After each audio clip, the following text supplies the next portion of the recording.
dañu sonnoon sax laay wax jóge ci période yu difficile dund lu metti ba tax ñu am yàqin ci ni dañoo war a changer changement boobu nag du woon rek soppi ay nit du woon rek jël ay nit teggi ay nit teg fi ñeneen mais changement boobu dafa doon ñu soppi doxin soppi waxin soppi jëfin ci li nga xam ne mooy li ñëpp bokk muy alalu askan wi ndax tey boo xëyee boo jëndee loo mën a jënd boo jëndee mburu boo jëndee transaction boo def le transport tout ça ay taxes la yoo xam ne dañ la koy dagg muy askan wi muy xaalis boo xam ne moom la askan wi yëpp bokk loolu nag niñ ko war a yoree ak niñ ko war a sàmmee assemblée nationale la ci am cër bu bëree bëri looloo waral at bu jot bala ñooy tàmbali ñu def li nga xam moom la ñuy wax vote de budget pour wax ni lii moo war a dem fii nii lañ ko war a jaarale nii lañ ko war a defee loolu aussi moo amoon ci li nga xam ne mooy fonds yi nga xam ne ñëwoon na fi muy fonds Covid 19 nga xam ne dañ ko defoon ngir tiis yi nga xam ne awoon na fi jaaroon na Sénégal biñ ko defee nag ci gestion bi am na ci ñoo xam ni Cour des comptes moo leen épinglé moo ni am na lu mu gis ay gàkk-gàkk ci seen yorin ak ci seen doxalin ñooñu nag dañu war a leeral askan wi ça ne veut pas dire que ni dañ leen di arrêter wala dañ leen di jàpp parce que quand même li ñuy wax le principe de la présomption d'innocence dañ koy respecter bu baax d'autant plus qu'aussi ce sont nos collègues dañ leen di défendre parce que quand même solidarité boobu noonu même bu fekkee bokkuñu ay partis politiques dañ ko war am ci ñoom parce que l'immunité parlementaire bi nga xam ne moom la ñuy lever ça n'appartient pas à ces députés mais ça appartient à l'Assemblée nationale donc indirectement ça nous appartient tous à tous les députés donc nous avons le devoir de les défendre de veiller en tout cas à ce que leurs droits soient respectés donc bu ñu koy lever c'est une manière aussi de les permettre à se justifier à aller voir la justice et dire ce qu'il en est par rapport à ce qu'ils géraient pour moi c'est un acte de responsabilité même sax à l'égard de la justice c'est vrai qui les a convoqués mais aussi à l'endroit de la population sénégalaise pour montrer clairement que ni ñoom liñ leen di tuumaal dara amu ci wala lu ni mel en tout cas donc mbalaanu kiiraay lu tegu ci député bi la ba kenn mënu ko interroger looloo waral saa yu jëye mbir amee dañ koy lever benn yoon su beneen mbir amee bala ñu la mën a interroger ci loolu aussi dañ koy lever waat donc loolu mooy wane ni l'immunité parlementaire dafa permanente donc li nga xam da nga koy def dans l'exercice de tes fonctions kenn du la ci mën a déglu donc looloo waraloon tey ñu ñëwaat ak suñu collègues yi def voter 2 projets de résolution benn bi jëm ci Moustapha Diop du député à l'Assemblée nationale mais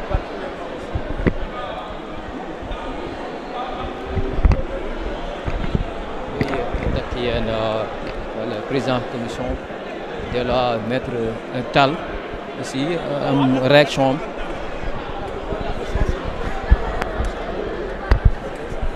Oui, je pense que c'est en application des dispositions du règlement intérieur, notamment à ces articles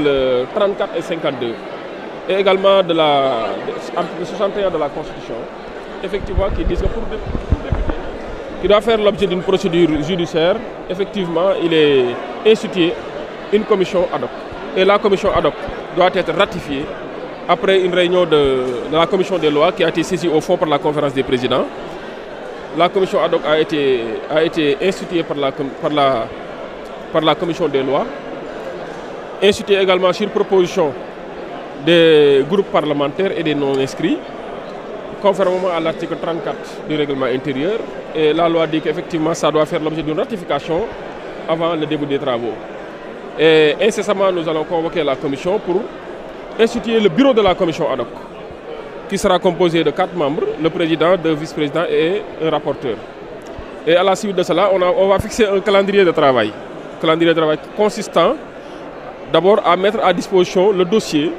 aux différents membres de la commission, invitant également le député concerné à se présenter pour son audition. Et auparavant, il aura le loisir de effectivement nous notifier son défenseur désigné par lui parmi les députés de la 15e législature. Et à la suite de cela, on va procéder à son audition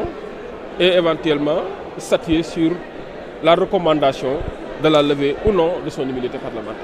Et c'est ça la possibilité. waaw may wax nii rek li fi xew tey loolu texte yi nga xam ne ñoo tënk assemblée nationale tënk état du Sénégal ci ni muy doxee ñoo ko wax muy d'abord constitution bi ci article 61 ak règlement intérieur bu assemblée nationale ci ay article am 34 ak 52. alors li ñu wax mooy à chaque fois ñu war a topp député koo xam ne député la à chaque fois ñu war ko topp il faut ñu instituer benn commission ad hoc. commission ad hoc na pour ñu instituer que bu demande bi jugee ci autorités yi mu war a jugee maanaam soit ministre de la justice wala ay naataangoom bu ñëwee le bureau de l'Assemblée nationale la ñuy réunir bu ñu ko réunir mu statuer ci jox ko la conférence des présidents bu ko conférence des présidents adopté statuer ci jox ko la commission des lois bi nga xam ne ni moom lañ jàpp ne moom la ñu war a saisir au fond. commission des lois bu convoqué dañuy instituer ce qu'on appelle une commission ad hoc. La commission ad hoc nag moo war a chargé wu nag pour veiller ci procédure bi nga xam ne nii